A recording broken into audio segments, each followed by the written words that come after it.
presentación. Muy bien. Un segundo. Bueno, ¿se escucha bien? Sí, sí, se escucha. Perfecto. Louis Laferrière nació en la ciudad de Nogoyá el 3 de febrero de 1953 en el seno de una familia de clase media. Su padre era abogado y su madre docente de primaria. Luis considera que tuvo una infancia y adolescencia feliz, producto de las pocas desigualdades sociales y sin el hiperconsumismo desenfrenado que vemos en la actualidad. Luego de terminar el secundario, Luis estudió la carrera de contador público en la Universidad Nacional del Litoral. Además, cuenta con una maestría en dirección de empresas y una en sociología económica con tesis pendientes que, según asevera, la experiencia del aprendizaje fue magnífica. Laferrière ha sido docente desde 1974 en las facultades de Ciencias Económicas y de Ciencias de la Educación de la UNER, en Ciencias Jurídicas y Sociales de la UNL y el CBC en la UBA. Asimismo, fue director de un posgrado de Derecho de la Integración de la UNL y de la Maestría en Dirección de Empresas UTN Paraná. Inició el programa de extensión por una nueva economía humana y sustentable en 2004, en el que han participado una gran cantidad de estudiantes de esta facultad y desde ese espacio promovió y participó en varias organizaciones como el Movimiento por Entre Ríos Libre de Fracking, la Multisectorial en Defensa del Delta y los Humedales, la Multisectorial de Defensa del Patrimonio de los Entrerrianos. Es miembro del Frente de la Lucha por la Soberanía Alimentaria Argentina y de la Junta Abya Yala por los Pueblos Libres. Luis está casado con Norma, con quien comenzó su noviazgo en octubre de 1966. Norma, quien es su compañera de siempre, que desde hace más de un año se encuentra en recuperación por un problema de salud, por la que se siente muy orgulloso por lo que está batallando. Juntos tienen 2 hijos y 4 nietos. Se considera un crítico del orden social vigente y aboga por la construcción de otro mundo que logre una sociedad inclusiva, humana y sustentable. Reivindica la importancia de la participación para que todos tengan el derecho y la posibilidad de vivir dignamente. En el marco de la Cátedra de Periodismo Económico de esta facultad, ha sido invitado a disertar por Zoom para abordar una temática de la coyuntura actual que ha titulado Coronavirus, Economía y Medios, Fundamentos Científicos y Miradas Divergentes. Bueno, abrimos el diálogo para las preguntas, que van a ser una por cada periodista, con posibilidad de repregunta, y si el tiempo lo permite, haremos una segunda ronda. Les solicito que activen el micrófono, el que quiera comenzar a preguntarle a Luis, ya lo puede hacer.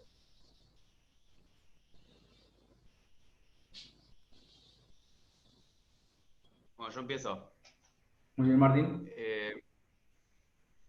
Bueno, al comienzo del texto del Coronaverso, escrito por Laferrière, se habla sobre una crisis de capitalismo a nivel mundial. Luego, el transcurso del texto afirma que hubo un proceso de concentración y centralización que consolida al capitalismo. Mi pregunta sería si hubo crisis en cuanto al capitalismo o se consolida, por ejemplo, beneficiando el consumo. Martín, sí, parecería que fuera contradictorio, pero en realidad las crisis no ponen en peligro el capitalismo, sino que depende cómo se resuelvan, puede llegar a fortalecer. En general las crisis nosotros hemos visto que son situaciones donde la forma o la modalidad que venía funcionando una determinada sociedad, o una región, o el mundo, ¿no es cierto?, como sistema, tiene dificultades para seguir funcionando así, y durante la crisis hay una reestructuración o reorganización donde hay una modificación estructural que va a remover los obstáculos que llevaron a la crisis y que va a generar las condiciones para volver a crecer.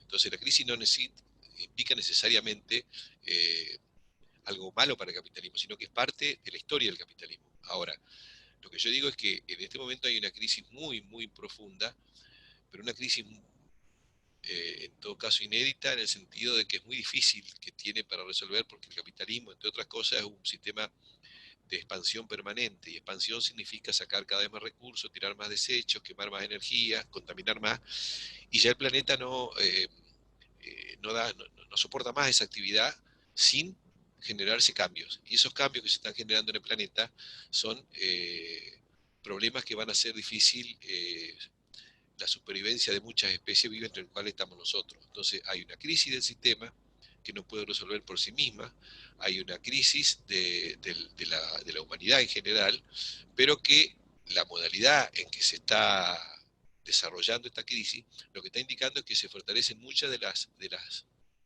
tendencias estructurales. Es decir, durante esta crisis, sucede nuevamente en las crisis, ¿no? Se da más todavía la concentración económica, se da más la centralización de capitales, se da más la desaparición de los agentes más débiles, micro, pequeña y mediana empresa. Se da, en ese caso, una mayor desigualdad social, y eso es lo que ha llevado, en este caso, la crisis que ya venía, pero que se agrava con esta declaración de pandemia y la medida que se han tomado, ¿no es cierto? O sea, el sistema, en cierta manera, se fortalece en el sentido de que se fortalecen los actores más dominantes, ¿no?, dentro del sistema, pero eso no significa que no se afecte a las grandes mayorías, que son las que se perjudican en este. No sé si esto apunta a la respuesta, a la pregunta que vos hacías. Sí, sí. Voy yo, profe. Buenas tardes. Sí, yo quería hacer una pregunta. Usted habla del tema de las crisis y bueno, que el tema de los sistemas, de todo, como que se profundizó. Mi pregunta va, digamos, con esto, digamos, más allá, digamos, de la credibilidad o no, digamos, de lo que es la pandemia del coronavirus. ¿Cuál fue el nivel de profundización de esta crisis que ya venía, digamos, en lo que refiere, bueno, a lo que es lo que está ocurriendo a nivel mundial, digamos, con el tema de la pandemia del SARS-CoV-2? No está muy claro, a ver si te interpreté, si no vos decime y repreguntame. Claro, yo lo que Nosotros, decía era que cuál es cómo fue que se profundizó más la crisis que ya venía a nivel mundial, digamos, eh, cómo fue que se llevó, cómo se profundizó, digamos, la crisis con el tema de la pandemia, en a qué ver, niveles, digamos. la crisis es un fenómeno complejo, ¿no?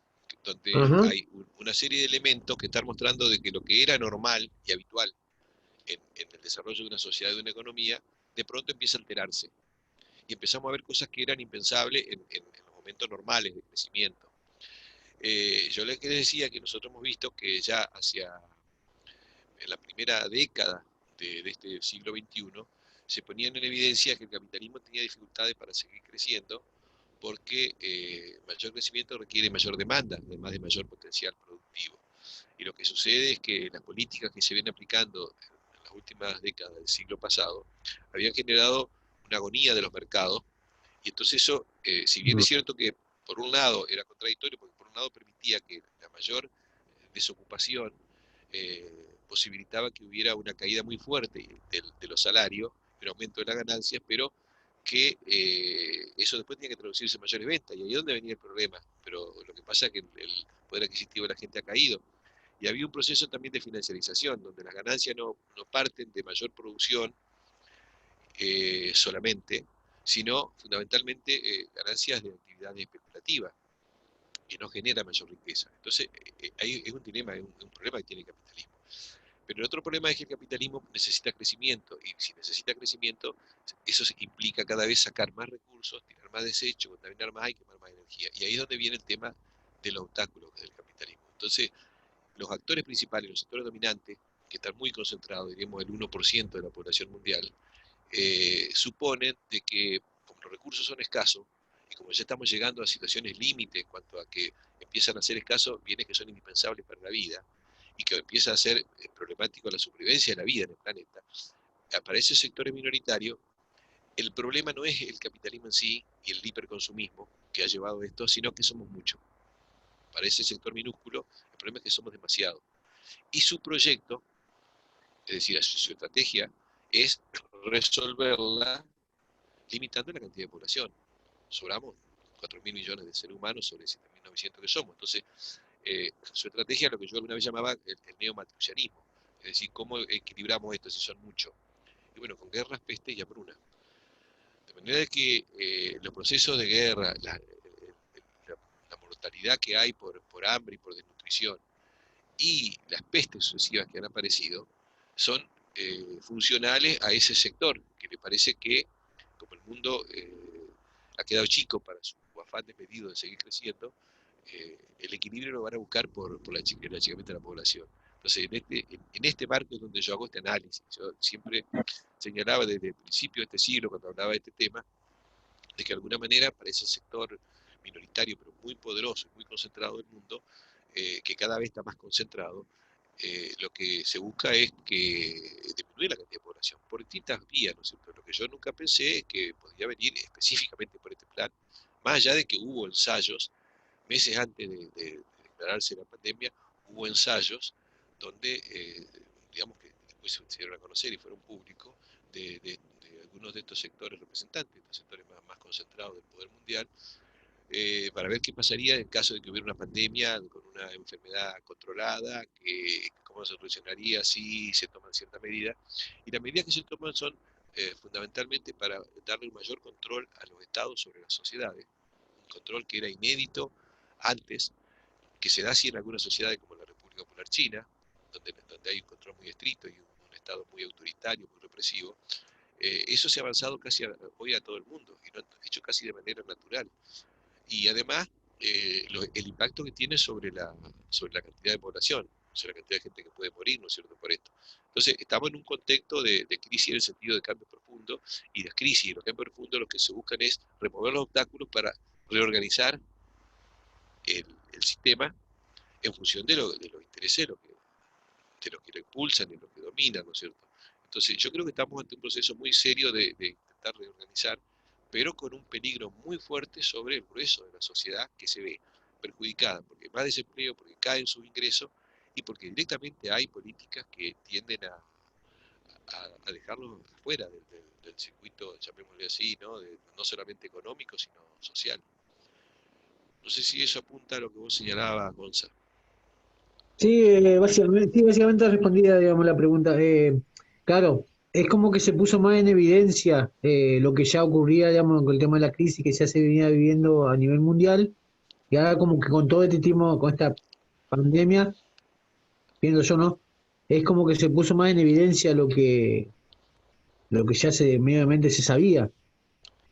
Yo diría que se profundizó, pero que Claro, no, se profundizó. pero no sé si se puso en evidencia, porque justamente el intento en la temática, ¿no es cierto?, de esta convocatoria es que analicemos si realmente la información científica avala que esto sea un problema sanitario o si en realidad no es un problema económico, político y social más que sanitario, lo sanitario como un pretexto. Sí, ¿no? Por supuesto. Gracias, profe. Bueno, sigo yo. Bueno, Se habla de que se llevó a cabo una campaña de pánico que paralizó a todo el mundo. Eh, ¿Y esto fue un asunto que se le fue de las manos o siempre estuvo dentro del plan todas las consecuencias que trae? acá hubo un plan, está clarito que hubo un plan porque se comenzó a aplicar así masivamente y aceptar por la gran mayoría de los gobiernos del mundo e impulsado por sectores muy poderosos y que tenía en todo caso una institución que fue la que se utilizó como cabeza de puente, que era la Organización Mundial de la Salud, que es una institución que teóricamente, o sea, en los papeles, es parte de las Naciones Unidas, pero en realidad es una institución que está manejada por los que la financian. El 80% la financian las grandes corporaciones de laboratorios y algunas fundaciones de los personajes más millonarios del mundo, ¿no es cierto? Como Bill Gates, entre ellos, ¿no? Entonces, el plan en este proyecto era tratar de abrir una ventana, llamémosle así, de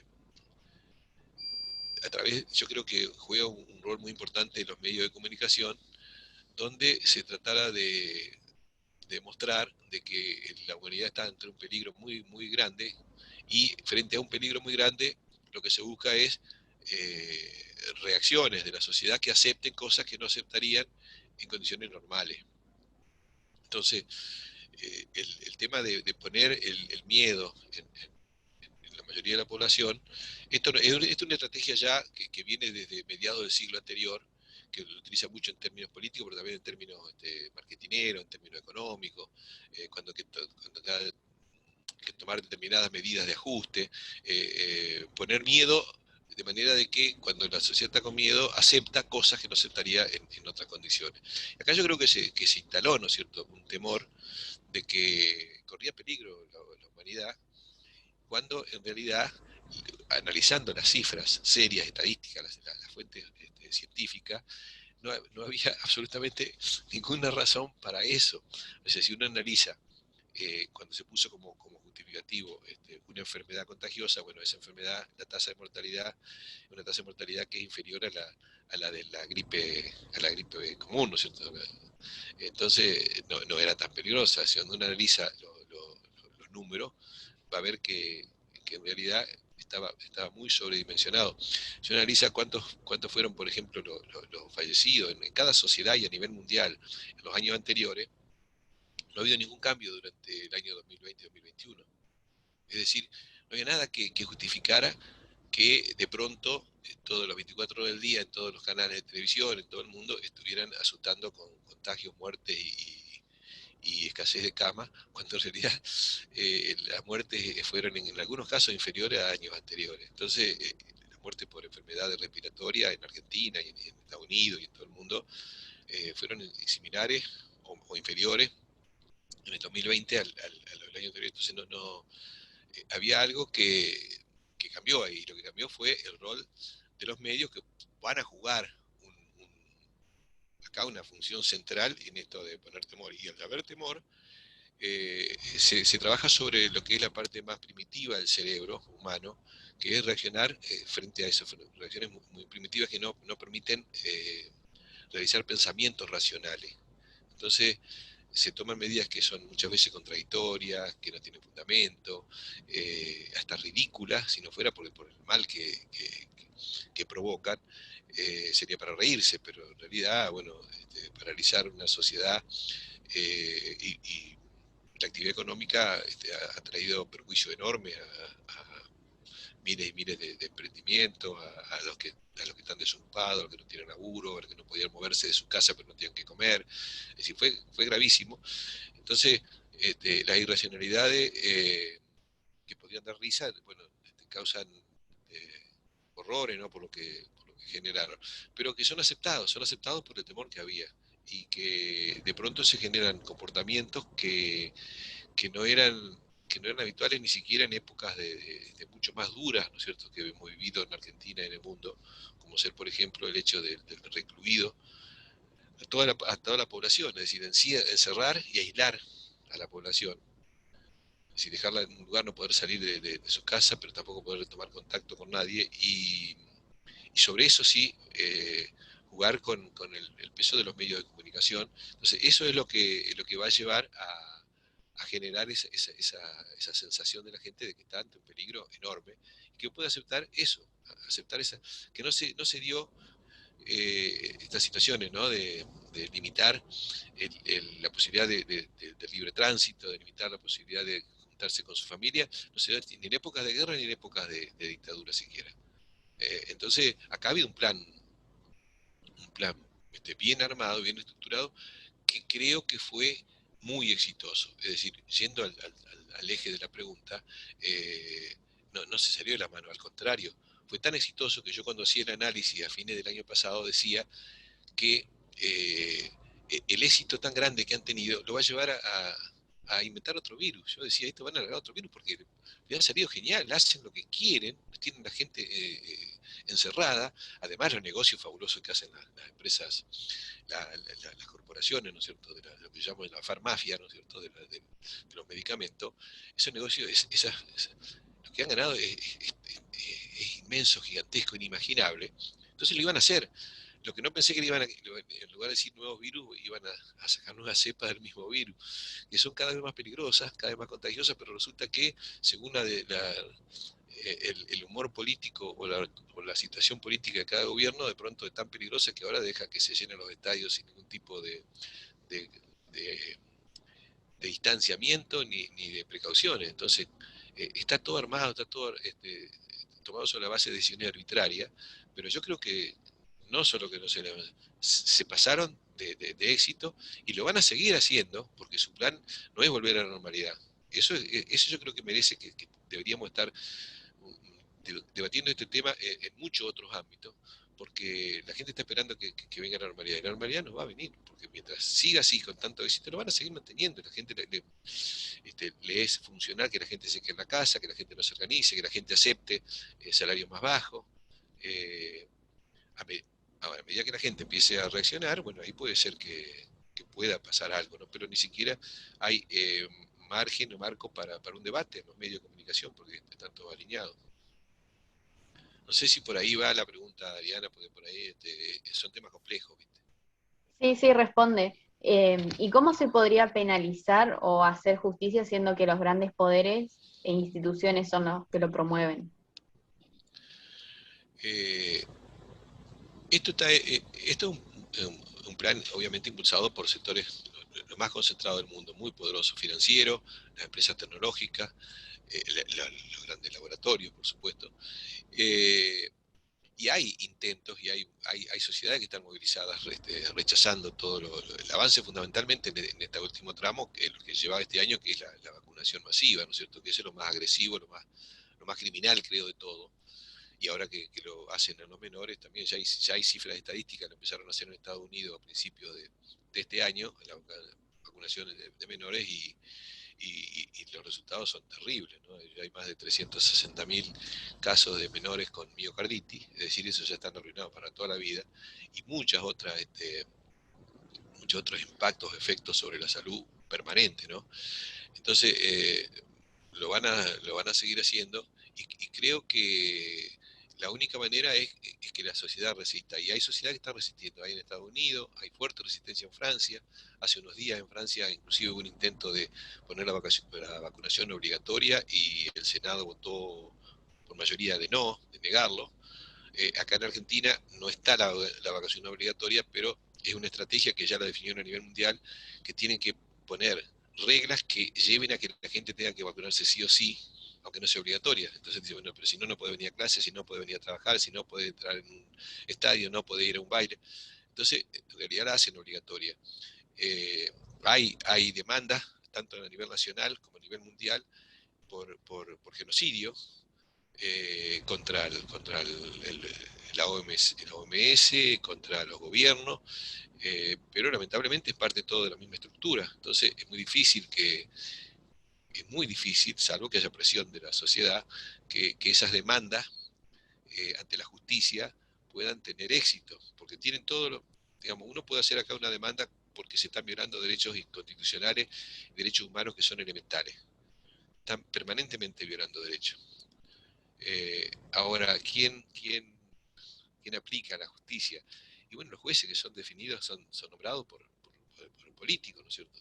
Entonces, a veces responden si hay mucha presión de la sociedad, pero si no, es muy difícil que se pueda frenar. Lo más importante de todo es saber que si eso sigue así, nosotros vamos por un callejón sin salida y vamos a seguir cayendo en el precipicio. Es decir, si nosotros no logramos cambiar esto y seguimos haciendo más de lo mismo, difícilmente logremos resultados diferentes haciendo más de lo mismo, sino que por el contrario vamos a tener lo mismo o peores resultados.